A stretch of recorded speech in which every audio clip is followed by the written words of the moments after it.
Hi all, അസ്സലാമു അലൈക്കും. Welcome back to Silnas kitchen. ഇന്നത്തെ റെസിപ്പി നല്ല ടേസ്റ്റി ആയിട്ടുള്ള ഒരു അടിപൊളി വെറൈറ്റി സ്നാക്സിൻ്റെ റെസിപ്പിയാണ്. തീർച്ചയായിട്ടും ഈ ഒരു റെസിപ്പി നിങ്ങൾക്ക് എല്ലാവർക്കും ഇഷ്ടമാവും. അത്രയും നല്ല ടേസ്റ്റി ആയിട്ടുള്ള ഒരു അടിപൊളി റെസിപ്പിയാണ്. അതുകൊണ്ട് തന്നെ ഈ വീഡിയോ സ്കിപ്പ് ചെയ്യാതെ മുഴുവനായിട്ടും കണ്ടേക്കണേ. എന്നാൽ മാത്രമേ ഞാൻ ഈ റെസിപ്പി എങ്ങനെയാണ് തയ്യാറാക്കി എന്നുള്ളത് മനസ്സിലാവുള്ളൂ. റെസിപ്പിയിലോട്ട് കിടക്കുന്നതിന് മുമ്പായി എൻ്റെ ചാനൽ ആദ്യമായിട്ട് കാണുന്നവരാണെങ്കിൽ പ്ലീസ് ഒന്ന് സബ്സ്ക്രൈബ് ചെയ്തേക്കണേ. ഒപ്പം തന്നെ ഈ വീഡിയോസ് നിങ്ങൾക്ക് ഇഷ്ടപ്പെടുകയാണെങ്കിൽ ഒരു ലൈക്ക് ചെയ്യാനും മറക്കരുത്. ഇനി നമുക്ക് റെസിപ്പിയിലോട്ട് കിടക്കാം. അപ്പോൾ ഈ ഒരു റെസിപ്പി തയ്യാറാക്കാനായിട്ട് ആദ്യമായിട്ട് ഞാനിവിടെ ഒരു 10 ബ്രെഡാണ് എടുത്തിട്ടുള്ളത്. ഈ ബ്രെഡെല്ലാം ഇനി ഇതുപോലൊന്ന് പൊട്ടിച്ചിടുന്നുണ്ട്. ഇതൊരു മിക്സിയുടെ ജാറിലേക്കിട്ട് പൊടിച്ചെടുക്കണം. അതിനു വേണ്ടിയാണ് ഇതുപോലെ ചെയ്യുന്നത്. ഇപ്പോൾ ഞാനിതാ മുഴുവൻ ബ്രെഡും ഇതുപോലെ പൊട്ടിച്ചിട്ട് കൊടുത്തിട്ടുണ്ട്. ഇനി ഈ ബ്രെഡ് പൊടിച്ചെടുക്കാം. അതിനായിട്ട് ഞാനിവിടെ ഒരു മിക്സിയുടെ ജാറിലേക്ക് ഇട്ട് കൊടുത്തിട്ട് നല്ല പോലെ പൊടിച്ചെടുക്കുന്നുണ്ട്. ആ ബ്രെഡിൽ നിന്നും ഞാനിപ്പോൾ പകുതി ബ്രെഡാണ് ഈ ഒരു ജാറിലേക്ക് ഇട്ട് കൊടുത്ത് പൊടിച്ചെടുത്തത്. ഇപ്പോൾ ഞാൻ പൊടിച്ചെടുത്ത ബ്രെഡ് ഈ ഒരു ബൗളിലേക്ക് ഇട്ട് കൊടുത്തിട്ടുണ്ട്. ഇനി ബാക്കി ബ്രെഡ് കൂടി ഈ ഒരു മിക്സിയുടെ ജാറിലേക്ക് ഇട്ട് കൊടുത്തിട്ട് പൊടിച്ചെടുക്കാം. ഇനി ഈ ബ്രെഡ് പൊടിച്ചത് ഇതുപോലൊരു പ്ലേറ്റിലേക്കാണ് ഇട്ട് കൊടുക്കുന്നത്. ഇനി ബ്രെഡ് പൊടിച്ചെടുത്ത അതേ മിക്സിയുടെ ജാറിൽ തന്നെ 250 ml കപ്പിൻ്റെ അളവിൽ 1 കപ്പ് പൊട്ടുകടല ഇട്ട് കൊടുത്തിട്ടൊന്ന് പൊടിച്ചെടുക്കാം. 1 കപ്പ് നിറയില്ല, കുറച്ച് കുറവുണ്ട്. ഇനി ഇതുകൂടി മിക്സിയുടെ ജാറിലേക്ക് ഇട്ട് കൊടുത്തിട്ട് നല്ല പോലെ ഒന്ന് പൊടിച്ചെടുക്കുന്നുണ്ട്. ഇപ്പോൾ ഈ ഒരു പൊട്ടുകടല ഇതുപോലെ നന്നായിട്ട് പൊടിച്ചെടുത്തിട്ടുണ്ട്. ഇപ്പോൾ ഞാനിത് കയ്യിലെടുത്ത് കാണിച്ചു തരാം എത്രത്തോളം പൊടിഞ്ഞ് കിട്ടിയിട്ടുണ്ട് എന്നുള്ളത്. ഇപ്പോൾ കയ്യിലെടുക്കുമ്പോൾ ഇതുപോലെ ഒട്ടും തന്നെ തരികളൊന്നും ഇല്ലാതെ നല്ല നൈസായിട്ടാണ് ഇത് പൊടിഞ്ഞ് കിട്ടിയിട്ടുള്ളത്. ഇനി ഇതും കൂടി ആ ഒരു പൊടിച്ചെടുത്ത ബ്രെഡിലേക്ക് ഇട്ട് കൊടുക്കാം. ഇനി അടുത്തതായി ഇതിലേക്ക് ഇട്ട് കൊടുക്കുന്നത് 1/2 കപ്പ് അളവിൽ സേമിയയാണ്. ഇതുപോലെ വളരെ ചെറിയ സേമിയ വേണം ഈ ഒരു പലഹാരത്തിന് എടുക്കാനായിട്ട്. ഇതിലേക്ക് വലിയ സേമിയ എടുക്കരുത്. അപ്പോൾ നമ്മുടെ ഈ ഒരു റെസിപ്പി ഉദ്ദേശിച്ച ആ ഒരു പരുവത്തിൽ കിട്ടില്ല. ഇനി ഇതും കൂടെ ഇതിലേക്ക് ഇട്ട് കൊടുക്കുന്നുണ്ട്.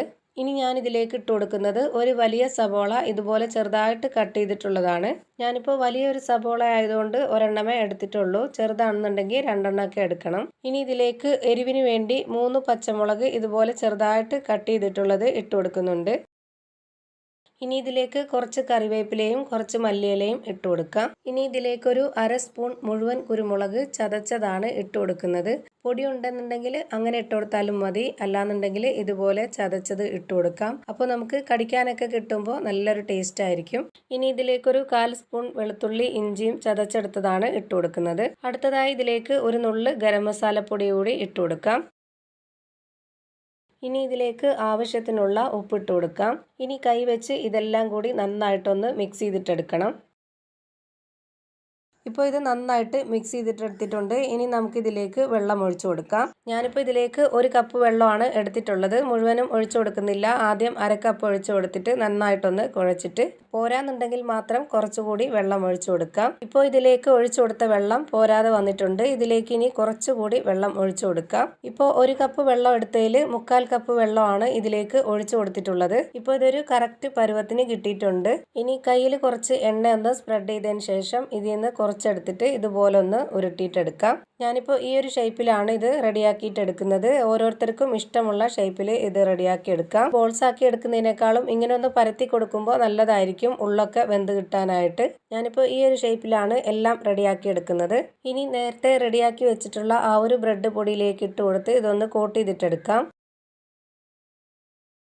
ഇതുപോലെ ഓരോന്നും ചെയ്തെടുത്ത ശേഷം സേമിയയിലേക്കും കൂടി ഇട്ട് കൊടുത്തിട്ട് ഇതുപോലെ ഒന്ന് കോട്ട് ചെയ്തിട്ടെടുക്കണം. ഇങ്ങനെ ചെയ്തെടുത്ത ശേഷം നമ്മൾ ഫ്രൈ ചെയ്തെടുക്കുകയാണ് ചെയ്യുന്നത്. അങ്ങനെ നമ്മൾ ഫ്രൈ ചെയ്തെടുക്കുമ്പോൾ പുറമെ നല്ല ക്രിസ്പി ആയിട്ടും അകം നല്ല സോഫ്റ്റ് ആയിട്ടിരിക്കുന്ന ഒരു അടിപൊളി സ്നാക്സ് ആണ് നമുക്ക് റെഡിയായി കിട്ടുന്നത്. മാത്രമല്ല ഇത് കാണാനും നല്ല ഭംഗിയായിരിക്കും, കഴിക്കാനും നല്ല ടേസ്റ്റ് ആയിരിക്കും. ഇപ്പോൾ ഞാനെല്ലാം ഇതുപോലെ റെഡിയാക്കി എടുത്തിട്ടുണ്ട്. ഇനി നമുക്ക് ചൂടായ എണ്ണയിലേക്ക് ഓരോന്നായിട്ട് ഫ്രൈ ചെയ്തെടുക്കാം. ഇത് ഇട്ട് കൊടുത്തു കഴിഞ്ഞ ശേഷം ഉടനെ തന്നെ നമ്മളിത് മീഡിയം ഫ്ലെയിമിലോട്ടും ലോ ഫ്ലെയിമിലും ഇട്ട് കൊടുത്തിട്ട് വേണം ഇത് ഫ്രൈ ചെയ്തെടുക്കാനായിട്ട്. ഫ്ലെയിം കൂട്ടി വെച്ച് കഴിഞ്ഞാൽ പെട്ടെന്ന് തന്നെ ഇത് കരിഞ്ഞു പോകും. മാത്രമല്ല ഇതിനകം ഒട്ടും തന്നെ വെന്ത് കിട്ടുകയില്ല. ഇപ്പോൾ ഇതിൻ്റെ ഒരു സൈഡ് വെന്ത് കിട്ടിയിട്ടുണ്ട്. ഇനി നമുക്കിതൊന്ന് തിരിച്ചിട്ട് കൊടുക്കാം. ഇപ്പോൾ ഇതെല്ലാം തിരിച്ചിട്ട് കൊടുത്തിട്ടുണ്ട്. ഇനി ഈ ഒരു സൈഡും കൂടെ ഒന്ന് വെന്ത് വരട്ടെ. ഇപ്പോൾ ഇതിൻ്റെ 2 സൈഡും വെന്ത് കിട്ടിയിട്ടുണ്ട്. ഇനി നമുക്കിത് എണ്ണയിൽ നിന്നും കോരി മാറ്റാം. ഇതൊരു വെറൈറ്റി ടേസ്റ്റി ആയിട്ടുള്ള ഒരു അടിപൊളി സ്നാക്സ് ആണ്. തീർച്ചയായിട്ടും ഇതുപോലെ നിങ്ങളും ഒന്ന് ട്രൈ ചെയ്ത് നോക്കണം. നല്ല ടേസ്റ്റാണ് ഇത് കഴിക്കാനായിട്ട്. വീട്ടിൽ വരുന്ന ഗസ്റ്റുകൾക്കൊക്കെ ഉണ്ടാക്കി വെച്ച് കൊടുക്കാൻ പറ്റിയ ഒരു നല്ല ടേസ്റ്റി ആയിട്ടുള്ള റെസിപ്പിയാണ്. ഇത് കാണാനും തന്നെ ഒരു പ്രത്യേക ഭംഗിയാണ്. അതുപോലെ ഇതിൽ എണ്ണ കുടിക്കുമെന്നോർത്ത് പേടിക്കൊന്നും വേണ്ട. ഒട്ടും തന്നെ എണ്ണ കുടിക്കുന്നുമില്ല. ഞാൻ ഇതേപോലെ തന്നെ എല്ലാം ഇവിടെ ഫ്രൈ ചെയ്ത് മാറ്റിയിട്ടുണ്ട്. ഇതിൽ നിന്നും ഒരെണ്ണം എടുത്ത് ഞാനിപ്പോൾ ഇവിടെ പൊട്ടിച്ച് കാണിച്ചു തരാം. ഇപ്പോൾ ഇതാ നല്ല ക്രിസ്പി ആയിട്ടാണ് ഇതിൻ്റെ പുറമൊക്കെ ഇരിക്കുന്നത്. അകം നല്ല സോഫ്റ്റ് ആയിട്ടാണ് ഇരിക്കുന്നത്. അപ്പോൾ ഇത്രയേ ഉള്ളൂ ഇന്നത്തെ റെസിപ്പി. ഈ റെസിപ്പി എല്ലാവർക്കും ഇഷ്ടമായെന്ന് കരുതുന്നു. ഇഷ്ടമായാൽ ലൈക്ക് ചെയ്യാനും കമൻറ്റ് ചെയ്യാനും ഷെയർ ചെയ്യാനും മറക്കരുത്. അതുപോലെ തന്നെ ഞാനിടുന്ന പുതിയ പുതിയ വീഡിയോസ് നോട്ടിഫിക്കേഷനായിട്ട് കിട്ടുന്നതിന് വേണ്ടി സബ്സ്ക്രൈബ് ചെയ്ത് ബെല്ലൈക്കൺ അമർത്തി അതിൽ ഓൾ എന്ന ഓപ്ഷൻ എനേബിൾ ചെയ്ത് കൊടുക്കാനും മറക്കരുത്. പുതിയ ഒരു വീഡിയോയുമായി വീണ്ടും വരും. Thank you for watching.